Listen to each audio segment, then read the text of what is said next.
insane ထောင်ထဲမှာထောက်တန်းချမှတ်ခံထားရပေမဲ့ပရိသတ်တွေကတော့မနှက်ဖြန်တိုင်းသူပြန်လာမှာပဲလို့ယုံကြည်ပြီးစောင့်မျှော်နေကြရဲ့မင်းသားတရားအကြောင်းသင်သိပါသလားအနုပညာကိုယူဆွတ်ပြီးပရိသတ်အကြိုက်ဝေဖန်ရေးသမားတဦးဖြစ်တဲ့သရုပ်ဆောင်ရဲတိုက်ဟာပြီးခဲ့တဲ့ April 17 ရက်နေ့ကသူ့ရဲ့42နှစ်မြောက်မွေးနေ့ကိုထောင်တွင်းမှာပဲဖြတ်သန်းခဲ့ပါတယ်2021ခုနှစ်ဧပြီလ3ရက်နေ့စစ်အာဏာသိမ်းဆကာလမှာ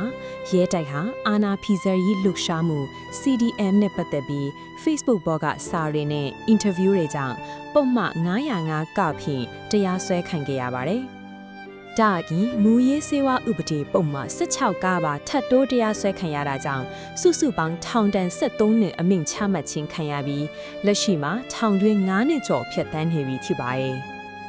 ပြီးခဲ့တဲ့နှစ်ဆန်းတရက်နေ့နဲ့ကစုံလပြည်နီလွတ်ငင်းချမ်းသာခွင့်တွေမှာဓာတ်ရိုက်လွတ်မြောက်လာခြင်းမရှိပေမဲ့ပြစ်ဒဏ်6ပုံတပုံရှော့ချခြင်းကိုနှစ်ကြိမ်တိုင်တိုင်ရရှိခဲ့ပါတယ်။ဒါကြောင့်လက်ရှိမှာပြစ်ဒဏ်နှစ်ခွဲခံသာကြံခံဖို့ကြံရှိတော့တာဖြစ်ပါတယ်။ရဲတိုက်ဟာ2019ခုနှစ်ပထမအကြိမ်ထောင်ကထွက်လာစဉ်ကတည်းကစိတ်ကြယောဂခံစားခဲ့ဘူးတူပါ။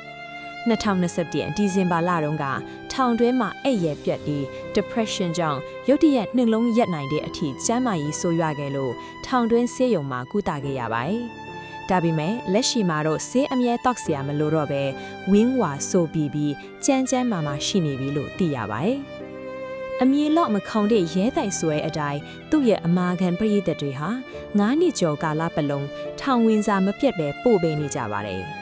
ဒါအပြင်သူထောင်ကပြန်ထွက်လာရင်တောင်းဆွေးနိုင်အောင်ပရိသတ်တွေစုပေါင်းပြီးရန်ပုံငွေအချို့ကိုပါကြိုတင်ပြင်ဆင်သိမ်းဆည်းပေးကြပါသေးတယ်။2005ခုနှစ်မှာအမောင်ငွေရနန့်ဇကားနဲ့ပွဲဦးထွက်ခဲ့တဲ့ရဲတိုက်ဟာဇကားမောင်ချက်ရွှေကန်ရိုက်ကူးခဲ့ပါတယ်။သူဟာဇလိုင်းတိုင်းကိုရိုက်လိမရှိပဲပရိသတ်ကိုသွေးစရာတစ်ခုခုပေးနိုင်တဲ့လေးနက်တဲ့ဇကားမျိုးဥပမာဒန်တာရီမိုလွမ်းတစင်စိတ်အမြင်လို့တွေးစရာတစ်ခုခုပေးနိုင်တဲ့ဇာတ်ကားမျိုးသားကိုသာရွေးချယ်ရိုက်ကူးခဲ့တဲ့အမှုပညာသည်စစ်တဦးဖြစ်ပါတယ်။